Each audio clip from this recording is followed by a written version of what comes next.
You open your eyes. Silence. Not the kind of silence you're used to. A different kind. The alarm didn't go off. Your phone screen is black. You press the button. Nothing. Press it again. Nothing. You think, dead battery. You reach for the charger. The indicator light is off. You flip the light switch. The light doesn't turn on. You walk to the window. The street is dark.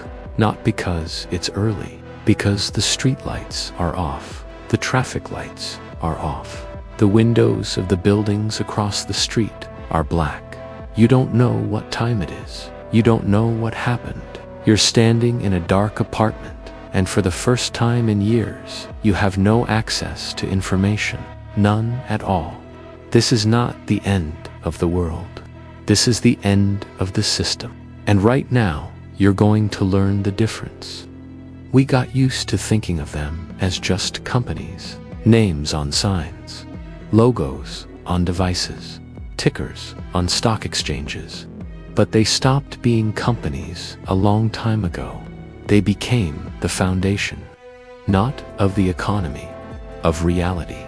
The electricity you turn on in the morning, the water that flows from the tap, the food sitting in your fridge, the road you take to work, the money you pay with, the memory you store.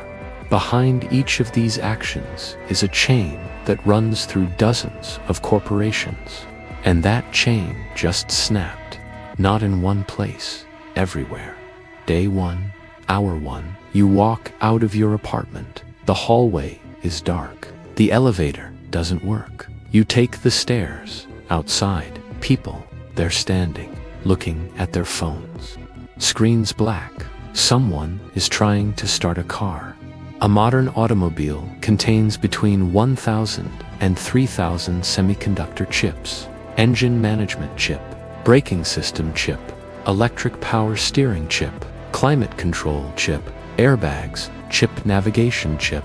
Without electronics, this car is 3,000 pounds of aluminum and plastic. Someone found an old car without electronic controls, started it, pulled onto the road. Traffic lights aren't working. Intersections have become negotiation zones. Who goes first is decided by hand gestures and shouting. Gas stations are closed. The pumps are electric. Without electricity, gasoline can't be pulled up from the underground tanks. It's there. Tons of fuel underground.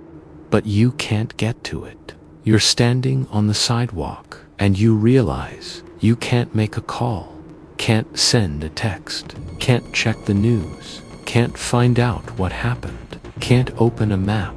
The last time you went somewhere without GPS was years ago. You're not sure you remember the way to the nearest store, not to work, to the store, a 12-minute walk, or 14, or the other direction. You don't remember. Day one, 4 hours later, you made it to the store. The doors don't open automatically. Someone figured out how to open them manually. Inside, it's dark. The registers don't work. Barcodes won't scan. The refrigeration units are off. The temperature inside is rising. Meat, dairy, fish. After 6 hours without cooling, they become dangerous. After 12 inedible, the average grocery store in a major city carries enough inventory for 2 to 3 days. Not a week, not a month, 2 to 3 days. This is the result of a system created by Taiichi Ono for Toyota in the 60s. The idea is elegant. Don't store more on the shelf than you need right now. Deliver components exactly when they're needed. Zero surplus. Zero idle time. Maximum efficiency. This system spread across the entire global economy. Groceries arrive at the store every day, not because the store has a warehouse, but because the warehouse was replaced by a truck. The truck is a warehouse on wheels. It delivers exactly enough for one day. The system works flawlessly, as long as it works. When it stops, shelves empty in 2 days. This isn't theory. In March of 2020, the world saw what this looks like, the pandemic. People bought up toilet paper, grains, and canned goods. Shelves emptied in hours. Not because there wasn't enough product, but because the just-in-time system isn't built for sudden spikes in demand. It's built for predictability. Remove predictability, and the system collapses. In March of 2021, the container ship Ever Given got stuck in the Suez Canal. One ship, 6 days. Global trade losses, $6 to $10 billion. 400 ships lined up waiting. Parts didn't reach factories. Factories shut down assembly lines. Automakers cut production. One ship, one canal. 6 days. Now imagine it's not shipping that stopped, but everything. Day 3. Store shelves are empty. Water from the tap still flows. Water towers work on gravity, but pressure is dropping. Purification and pumping systems require electricity. Without maintenance, they'll hold for a few days to 2 weeks, depending on the city. Hospitals switched to generators. Generators run on diesel. The average hospital's diesel supply lasts 24 to 72 hours. After that, the generator dies. Ventilators stop. Monitors go dark. Insulin pumps stop working. Refrigerators holding vaccines and blood products shut off. Bank cards don't work. ATMs are off. Online transfers are impossible. Few people carry cash. The rest discover that their money existed only as numbers on a server. The server isn't responding. The numbers are gone. The money didn't burn. It just stopped being accessible. In May of 2021, the hacking group DarkSide attacked Colonial Pipeline, the largest fuel pipeline on the U.S. East Coast. It supplies fuel to 12 states and the District of Columbia. The company shut the pipeline down for 6 days. 6 days, gas stations across the Southeast ran dry. Lines stretched for blocks.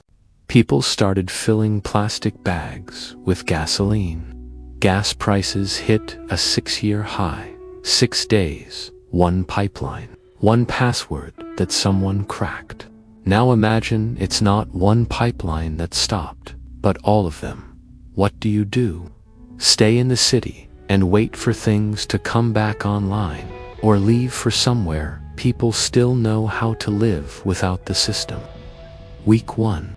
The power has been out for 7 days. Refrigerators have become cabinets. The food is gone. Not all the food in the world, the food in the city, within walking distance. People are starting to move beyond city limits. On foot, cars without electronic control systems are rare. Cars with electronic systems are useless sculptures in parking lots. The few that started ran out of gas within a day. No way to refuel, no communications.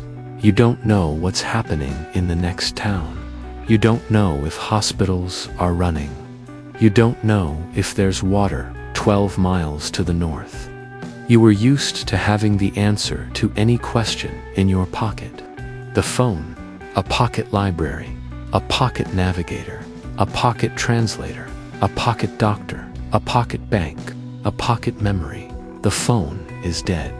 Everything it stored was on a server. Photos on a server, contacts on a server, documents on a server, the server in a data center, the data center without power. Amazon Web Services provides roughly a third of the world's cloud infrastructure. Netflix, Airbnb, NASA, divisions of the Pentagon use Amazon's servers. If AWS goes down, it's not just an online store that disappears. Air traffic control systems disappear. Banking platforms disappear. government databases disappear. Your electronic medical record disappears. In it, allergies, blood type, surgical history. Do you remember your blood type? A positive, O negative. Most people don't, because it's written in an app. The app won't open. Google processes 8.5 billion searches a day. Maps, Gmail, Drive, YouTube, Android. 2 billion devices run on Android. If Google ceases to exist, 2 billion phones turn into flashlights for a while until the battery dies. 19.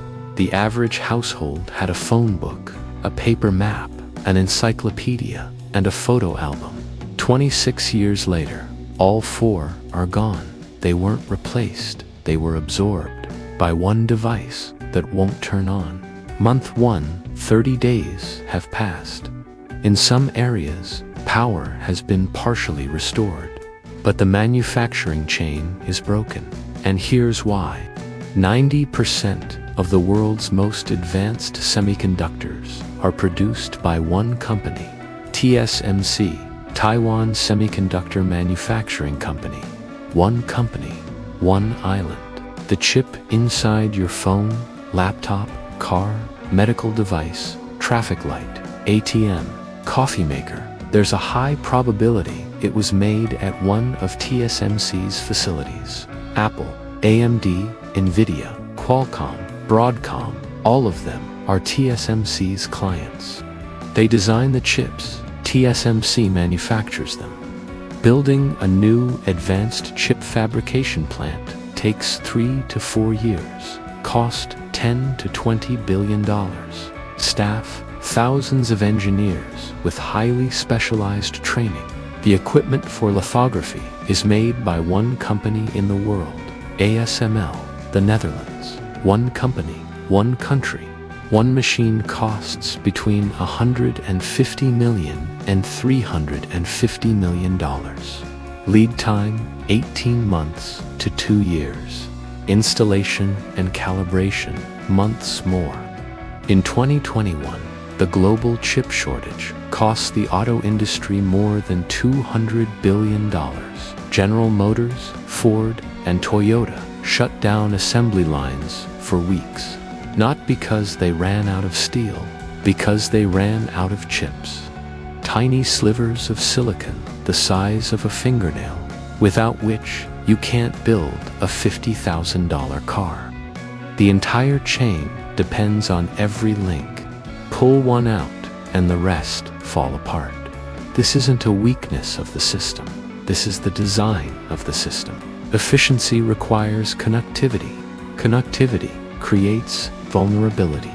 The more efficient the system, the more catastrophic its failure. That's the paradox, and you're inside it. Jimmy's archive silence. A man in a beige trench coat sits behind a heavy oak desk. In front of him, a candle. Not for atmosphere. There's no electricity. Wax drips down a copper candlestick. Detective Jimmy looks at you in the flickering light. You just survived a month.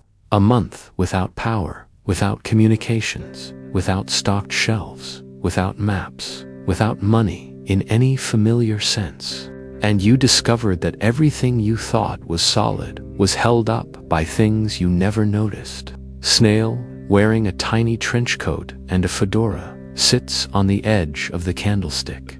Candlelight reflects off his shell. He watches the flame. The flame trembles. Snail doesn't move. Let's figure out why we turned out to be this fragile. Not in infrastructure, in our heads.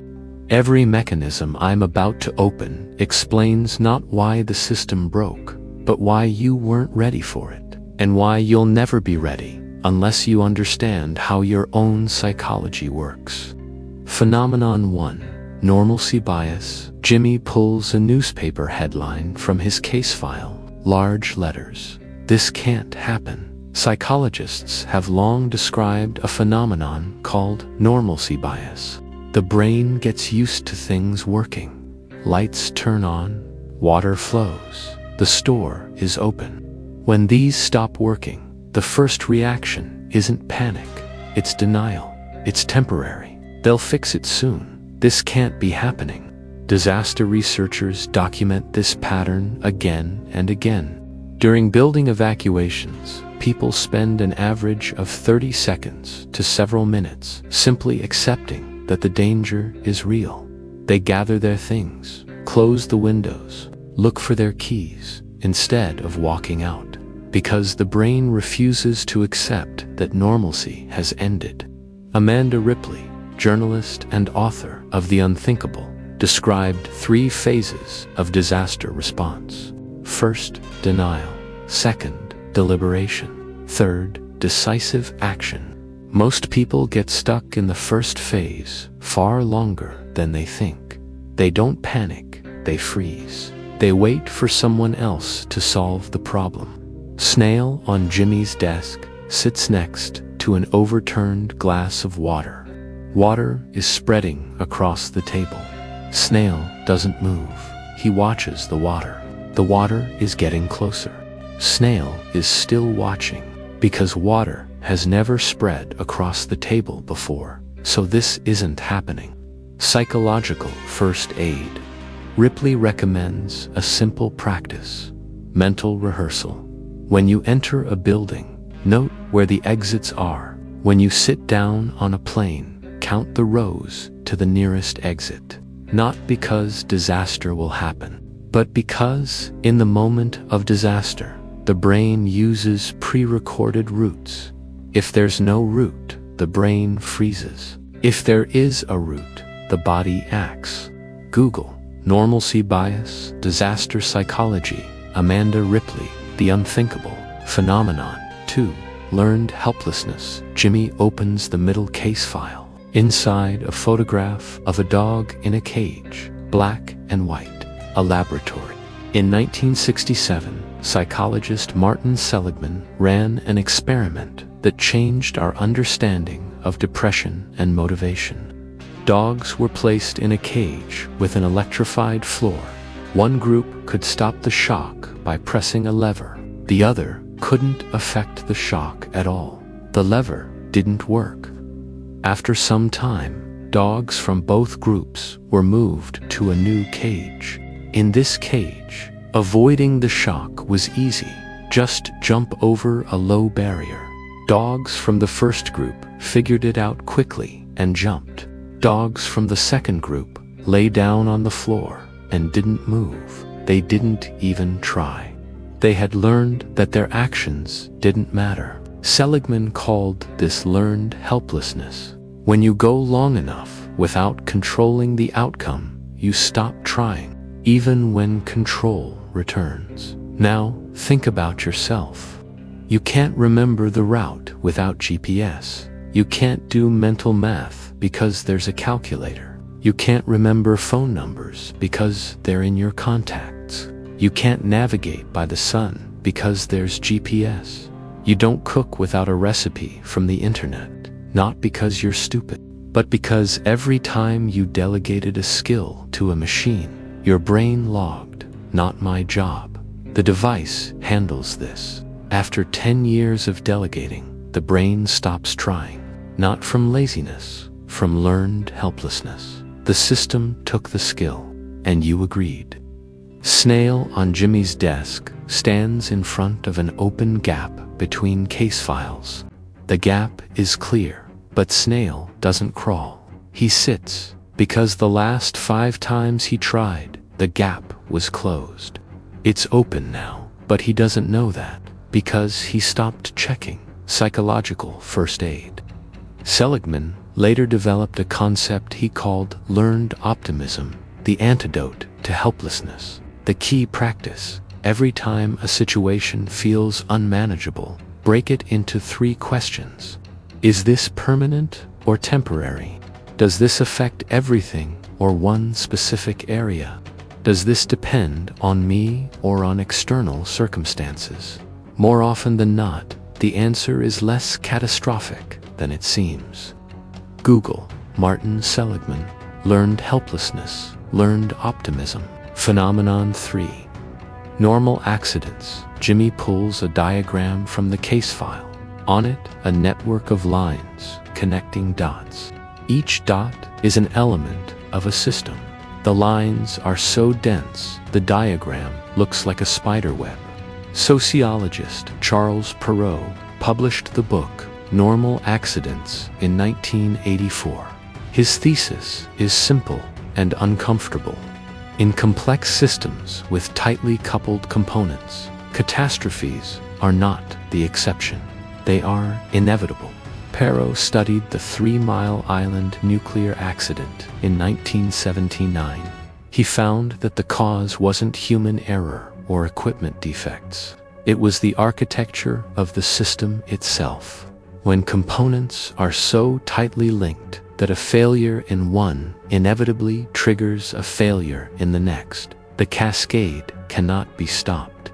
He called this tight coupling. Your daily life is tight coupling. Electricity depends on natural gas. Gas is delivered through pipelines controlled by computers. Computers run on chips manufactured in Taiwan. Chip delivery depends on logistics companies. Logistics companies depend on fuel. Fuel depends on electricity to power the pumps. The circle is closed. Pull any link and the circle breaks. Not in one place, everywhere. Snail on Jimmy's desk carefully crawls along one of the lines on the diagram. The line leads to a dot. 4 more lines branch out from that dot. Snail touches one, all for tremble. He touches another. They all tremble. Psychological first aid.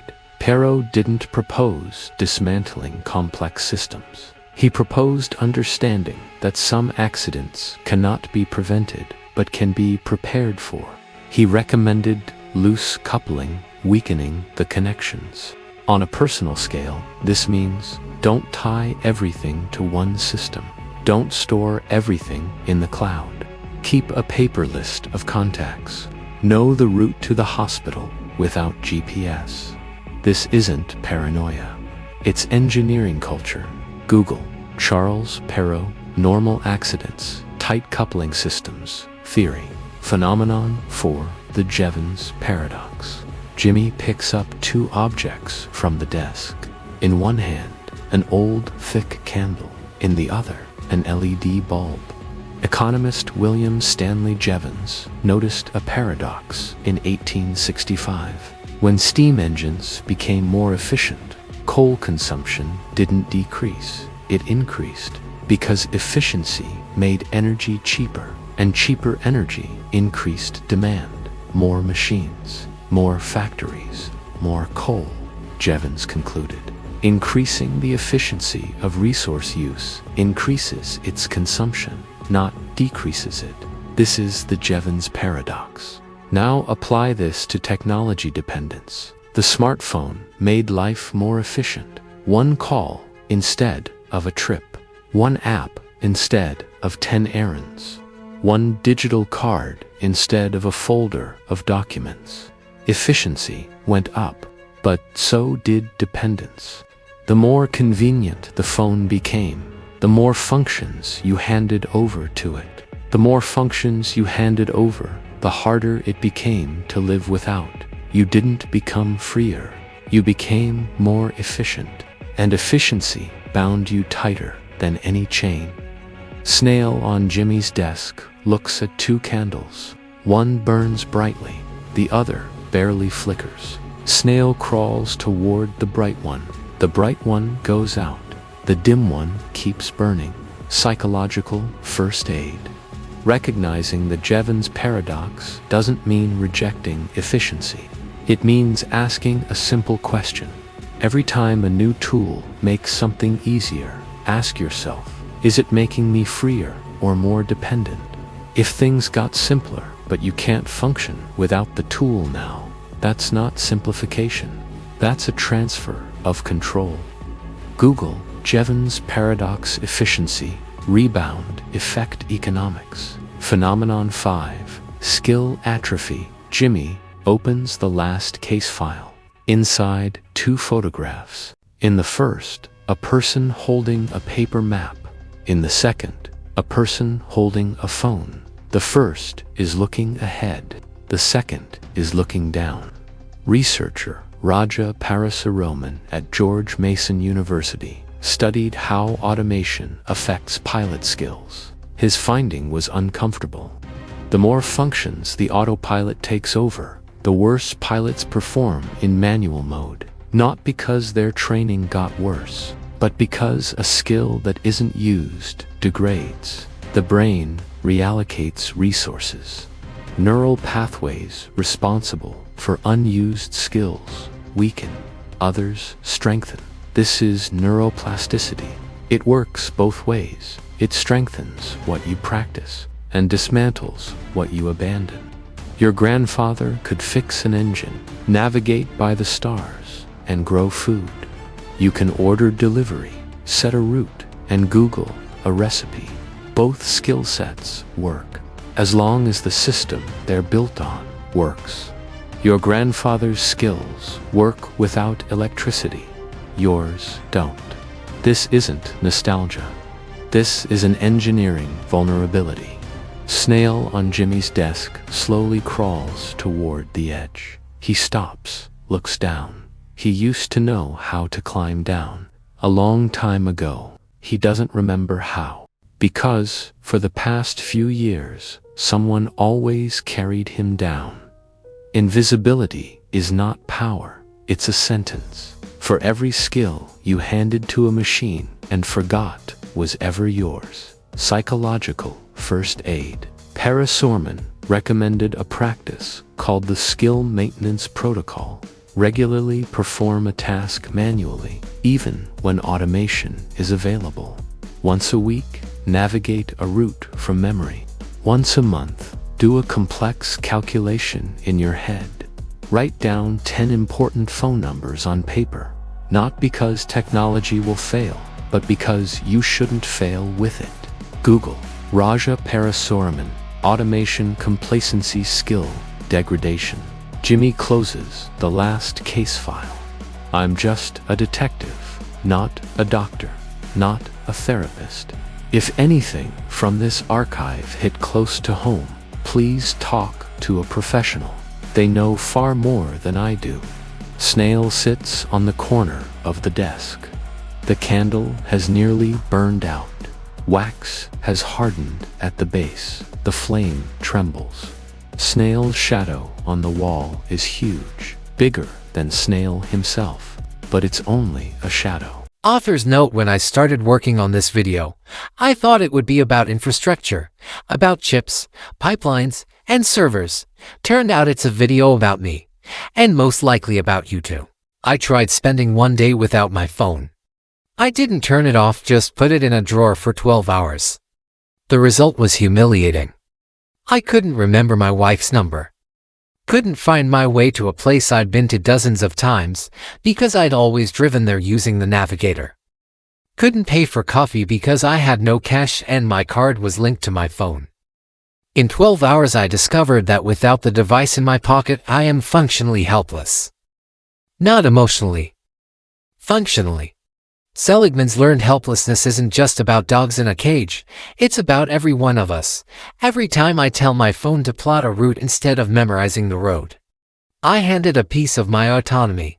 One piece is nothing, thousands of pieces over 10 years is dependency.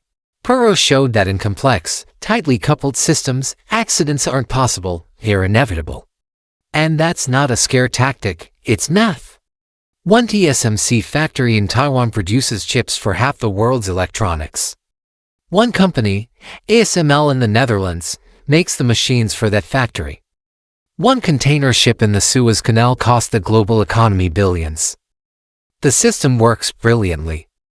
Until it doesn't. The Jevons paradox explains why we don't notice growing dependence. Every improvement feels like freedom. A new app more convenient. A new service faster. A new feature simpler. But every convenience is another thread tying you down. And when there are too many threads, you can't move. Not because something is holding you, but because you're tied to so many points at once that a step in any direction will snap something. I'm not building a bunker and I'm not telling you to. But I now keep a paper list of 20 phone numbers in my wallet. I know the way to the 3 nearest grocery stores without GPS. I have a flashlight with batteries and 5 gallons of water at home. This isn't doomsday prepping. It's minimum autonomy. Like a spare tire in your car. You don't expect a flat every day. But when it happens, you're glad the tire is there. All information in this video is educational in nature. We do not advocate for specific actions and do not provide medical or legal advice.